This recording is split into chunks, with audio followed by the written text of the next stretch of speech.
Hey there YouTube, it's NucIearWeaseI here bringing you another deck profile. This is a recently built deck, and if anybody notices, props to you without me saying it, but this deck is not my original build.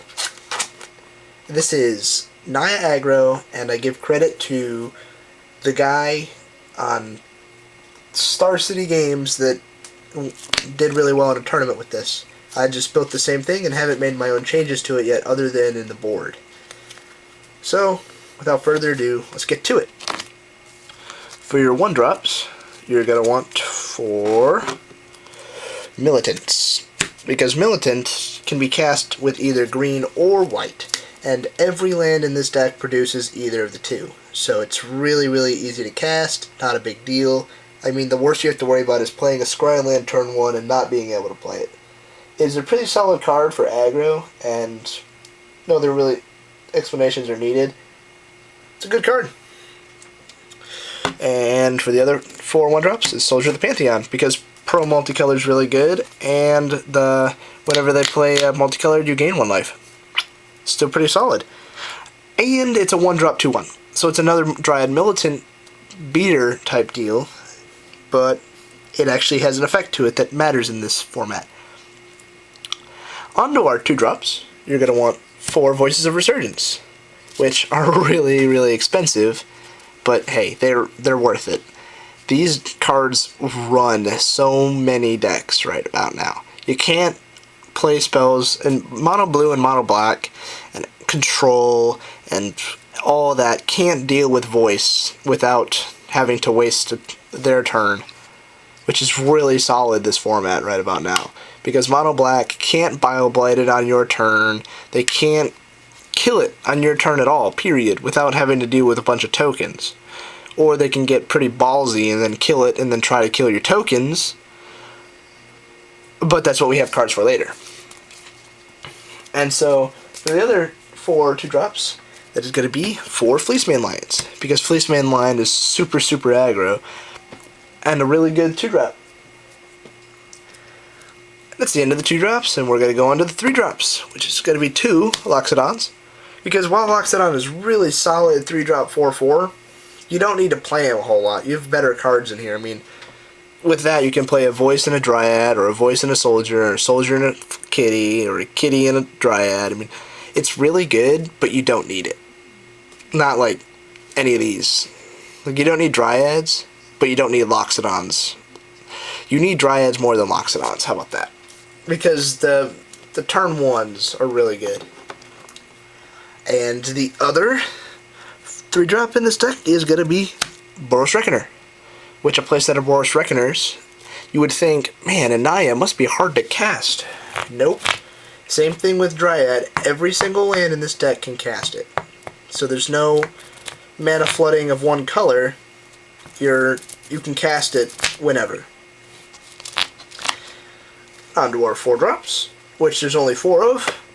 You guessed it, is Gorklan. This is the only non-white creature in the deck, which that should give you a hint to one of the cards later. But Gorklan, really, really good, especially with Boros Charm. You go and drop it on your Boros Reckoner, it becomes a 7/7, give it double strike, and then you have a 14/14 dude. That, if you kill it, yay, but if you don't kill it, you're pretty much dead already. So yeah, there's your creature lineup. So let's go to the instants and sorceries, which we only have instants. You're going to want 4 Boros Charms, because Boros Charm is really, really solid. 4 Selesnya Charms, because either putting out a 2/2 Knight, giving your dude trample, or exiling that really big dude over there that's scary. +1. Card's really good. And the piece of resistance that runs this whole deck and keeps it from being blown out, Brave the Elements. Give all your white creatures, which is all but 4 if you remember correctly, pro any color you name. It's so good against mono black, and it's so good against Gruul aggro. It's so good against every deck. because you just go, oh, I'm looking at a Blood Baron and a Demon, and you have black, so I'm gonna, oh, you're tapped out. I'm gonna go pay 1, Brave the Elements, pro black, swing out, you die. I did it. That's why I was able to say it like that. So Brave the Elements is definitely a great card in this deck. So now that we're done with our instance, we can go on to our land, which you're going to want, hold on, 4 Stomping Grounds, 4 Sacred Foundries, which I only have 2 from Ravnica. It sucks. These are 4 from either Guild Pact or Dissension. I don't remember which 2. And then we have my odd temples out. 4 temples of Temple Gardens. Now, Temples of Plenty are right here. Then you have Temples of Abandon right here. Then you've got Plains right here. And then you've got 1 Temple of Triumph. Because while Scrylands are really good, you don't want to just be drawing into them a whole lot. So, you got red, white, white, white, red, white, white. Like I said, Boros Reckoner, not hard to cast. Green, white, green or white, green or white, green, white. So there you go, you can cast your Dryads. And then if you knock this out and these out, so if you knock these 7 land out, you're looking at all of these right here that can produce enough for either every one of these lands right here can play a soldier, and then every one of these combinations can play a voice or a Fleecemane or a Loxodon or a Boros Reckoner. This deck is, its mana curve is amazing. Now before you ask, I'll start explaining it. I don't run, and while I thought of it, really thought into it, but I don't run Advent of the Worm. Advent of the Worm is a really solid card this format because a 4-drop 5/5 flash is really good. Mana curve, I can't figure out what to take out of there. There's just, I mean, the Loxodons maybe, but like it's 1 more mana for a flash dude that you don't know if it's gonna live, and it's green. There's your problem. It's not white. It's green. So it's already got a minus to it. 2 minuses, while Loxodon has a +2, whereas you can't Thought Seize it, you can't Duress, well, you can't Duress it, period, but you can't Thought Seize it, you can't counter it, it's white, it's 4/4. For 1 more mana, you can get your 5/5 that's a green and can be countered. So that's why Loxodon is definitely a choice over that, but if I find the room, I'll probably end up throwing Advents in. Anyway, let's go on to the sideboard, which is not really hard to figure out at all. Nizia Mortars, because getting blown out by the Blood Baron is really easy. And just wiping your opponent's field when you've got plenty of land is really good. Celestial Flare, because the Blood Baron that you can't do anything against. Period. So yeah, dealing with the Blood Baron or dealing with Storm Breath or any of that, Celestial Flare. Like Aetherling, you can deal with Aetherling that way. Well, not really if they tap out. If they tap out, you can. Anyway, Revoke Existence because Whip. What else?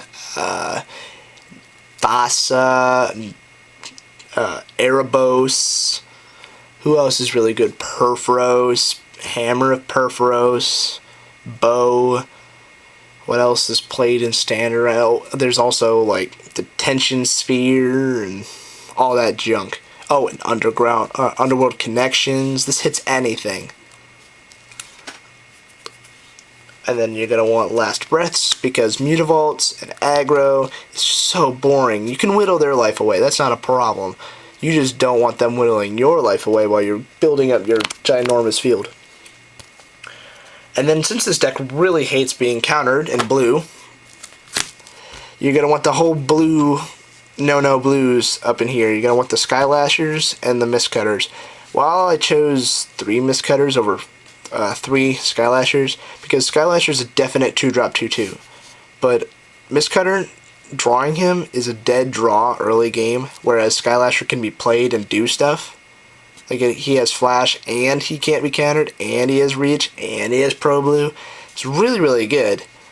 And Mistcutter has all the same effect except Reach, but that X cost, which is really good late game, but really, really sucky early game, because you're either going to cast him as a 2/2 or a 3/3, and that's on turn 3 and 4, which by then you should already have really big dudes out that are just doing stuff. And there's also a problem right here, is that these are green.